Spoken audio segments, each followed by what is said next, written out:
For the second Sunday in Ordinary Time, the first reading is from the book of Isaiah. For Zion's sake I will not be silent, for Jerusalem's sake I will not be quiet, until her vindication shines forth like the dawn, and her victory like a burning torch. Nations shall behold your vindication, and all the kings your glory. You shall be called by a new name pronounced by the mouth of the Lord.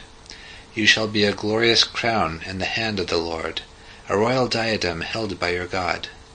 No more shall people call you forsaken, or your land desolate, but you shall be called my delight, and your land espoused. For the Lord delights in you, and makes your land his spouse. As a young man marries a virgin, your builder shall marry you, and as a bridegroom rejoices in his bride, so shall your God rejoice in you. The second reading is from the first letter to the Corinthians.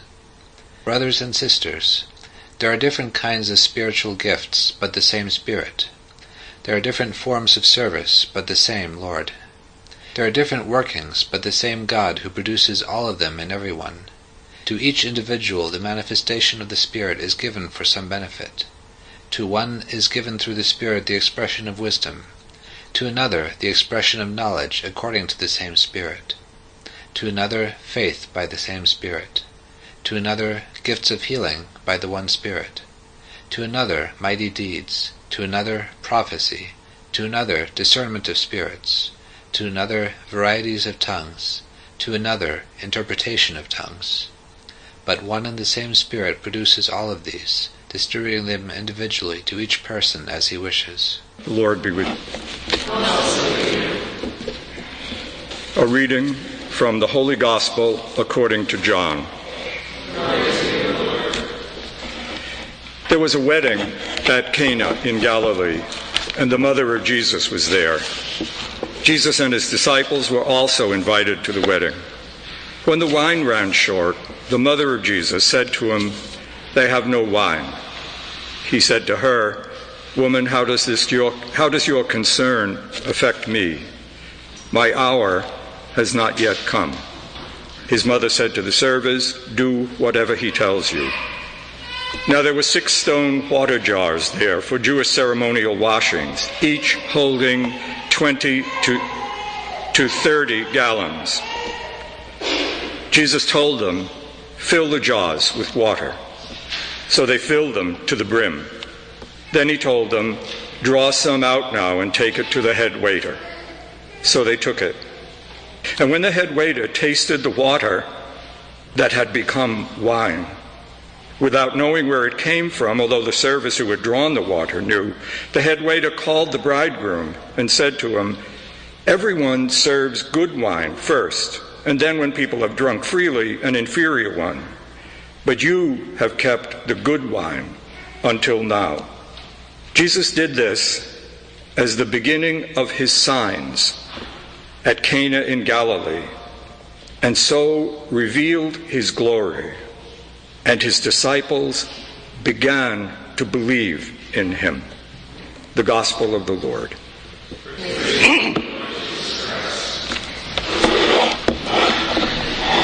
Just a couple of quick preliminary things. I could have mentioned it just before we listened to the second reading.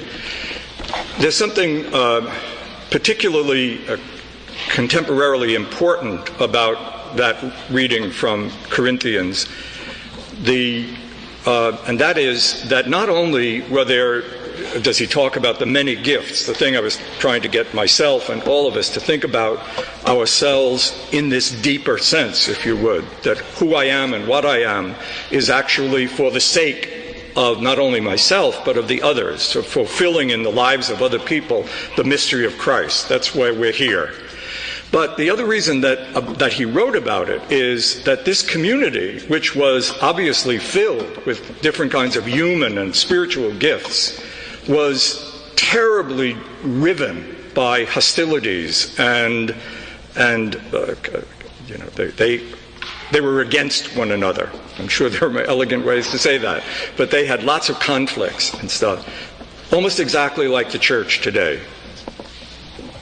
It shouldn't surprise us although maybe we should be surprised by the depth of trouble that the church has, right, the Catholic Church everywhere in the world, certainly in the United States, for a lot of different reasons. But one of the reasons, and the important ones, is that the very gifts different people have in the church, different forms of spirituality that have grown up in the church, different insights into the mystery of Christ, different understandings of how to structure the church, have become not sources of mutual encouragement and enlightenment, but sources of very deep hostilities in the church. And many people, I don't know how many of you pay attention to this, but if you read any kind of contemporary magazines or newspaper, you'll know that the church in the Catholic Church in the United States is filled with people who are condemning other people, who are saying they're not really Catholic, you're Catholic, we're not. And so it's this story from the Corinthians reminds us that it's not a new thing, that not just faults separate us, but in some bizarre way, the gifts separate us. It's not a simple thing to live the gift of faith. It's not a simple, uncomplicated thing to be given an experience of Christ which you then have to live and live with other people. So, is there a lesson to be drawn from that? Well, probably lots of them, but certainly one of them, that we should be praying that the church grows to the kind of insight Paul wanted to have with them, that the gifts we have are not meant to divide us. They're meant somehow to become this kind of complex image of the Spirit of Christ living in the world. And we're very far from that, obviously. So that's just an introduction. Another very quick introduction is about liturgical piety. This is telling you something you already know, but I think it's probably helpful to think about it just for a few minutes anyway, as we begin this part of the church year. We've now begun ordinary time. We've finished the great meditation on the mystery of the Incarnation that began in Advent and then went all the way through till last Sunday when we celebrated the baptism of Jesus. The particular kind of spirituality that is Catholic spirituality is liturgical spirituality. By that I mean several things.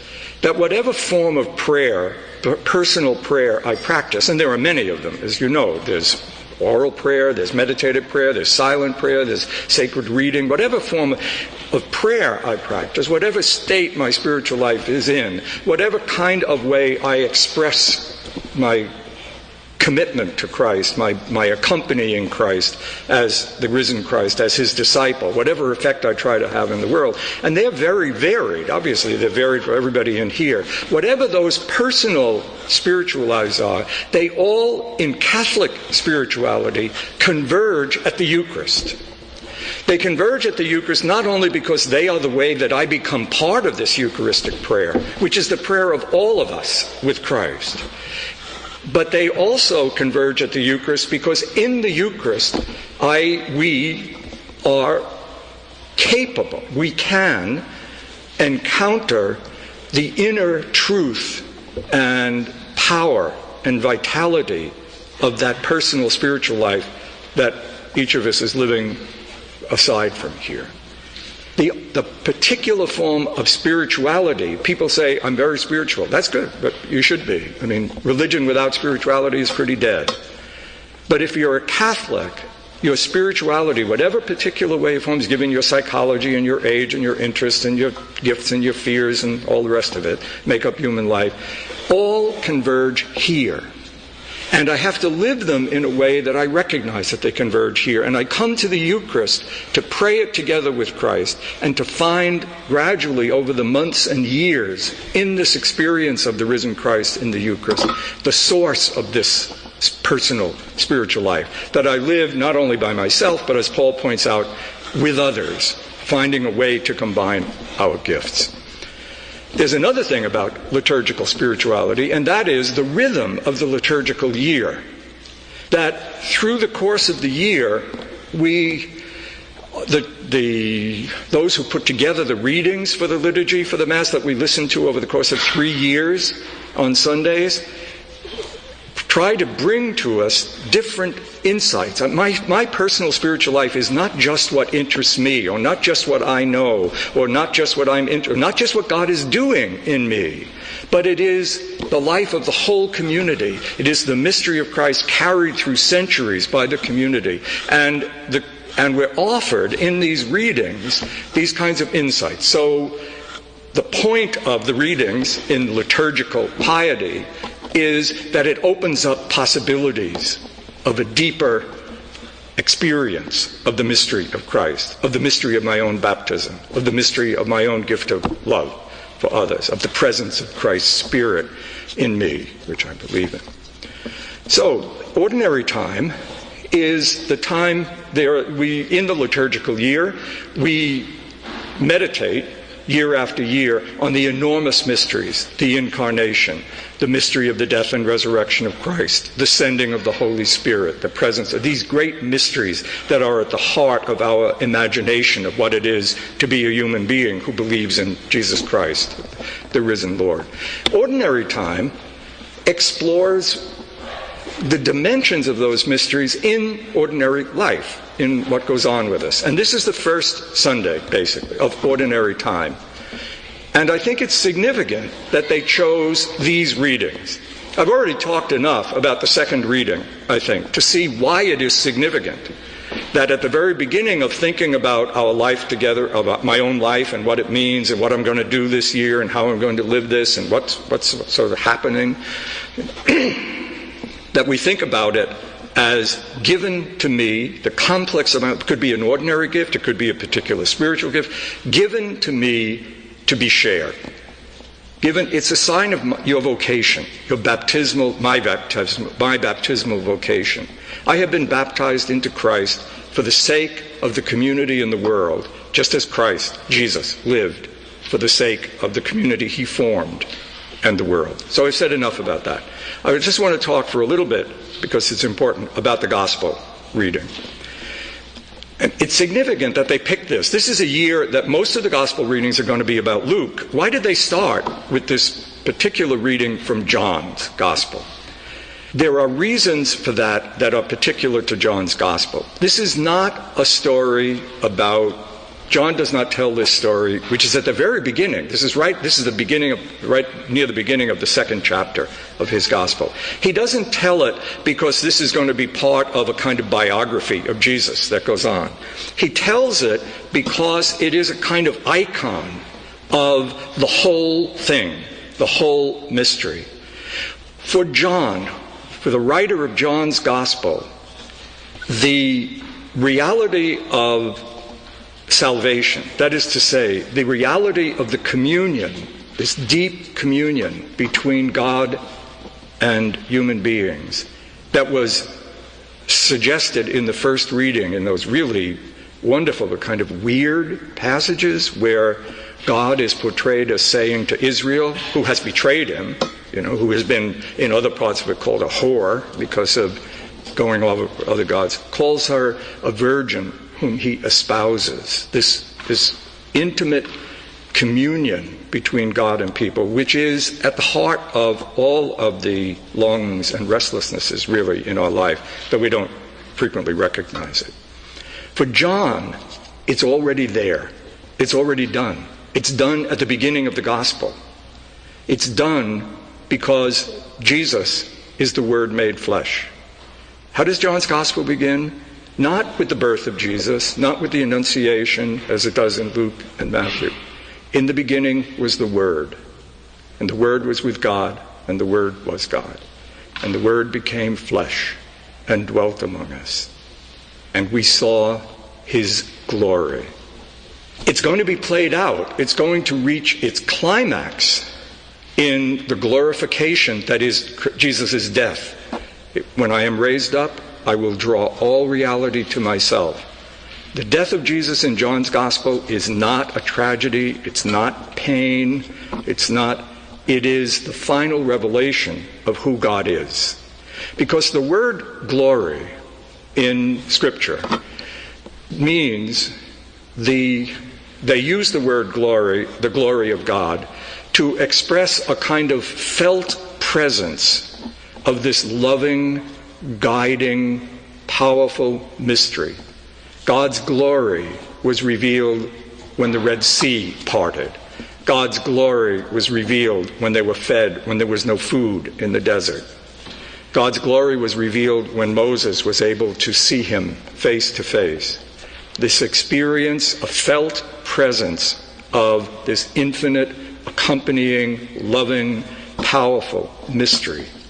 When John says, we saw, the Word became flesh, and we saw his glory, he means to say, he would have said to the people who read it, that in Jesus, and in the encounter with Jesus, and of course in the encounter which still can be had, the experience of Jesus as the risen Christ, which we have, in that encounter, you can experience the presence of this infinite, accompanying, loving, powerful, guiding presence.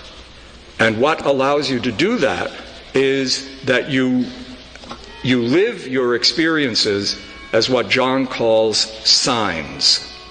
This first sign, the changing of the water into wine, this first sign, Jesus revealed his glory, and his disciples began to believe in him.